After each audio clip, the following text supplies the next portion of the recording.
বলতে চাই যে আমাদের কোথাও ফান্ডামেন্টালি তুমি যখন দেখো যে এক একটা যেটা বলছি আমরা বাঙালি মেয়েরা কোন কোন জায়গায় কোন কোন এলাকায় তারা অনিরাপদ তারা বলে দেবে, কিন্তু আজকে খুব ক্লিয়ার, ঠিক আছে, তারা বোঝে যে ওইসব এলাকা এইসব এলাকা এইরকম টাইপের কথা বলতে থাকবে। একটু ক্লিয়ার করে বলা হোক না ওই এলাকায় জনবিন্যাসে কারা আছে, 80% বাঙালি আছে।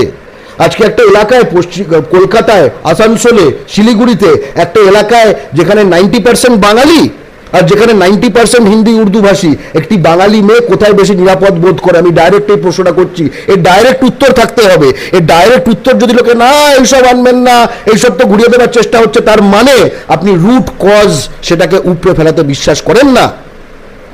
আমরা খুব ক্লিয়ারলি বলছি, এরকম একখানা যদি আমরা ভিউ পয়েন্টটা ঠিক নিতে পারি তাহলে কি হবে, ওখানে পুলিশ বেশি বেশি করে দেবে এবং বেচাল দেখলেই ডান্ডা, যাতে কিনা এই বহিরাগত ক্রিমিনাল গুটখাখোররা বুঝে যায় যে বাংলায় ভাই এখন বাঙালি কিন্তু আমাদের চিনে যাচ্ছে।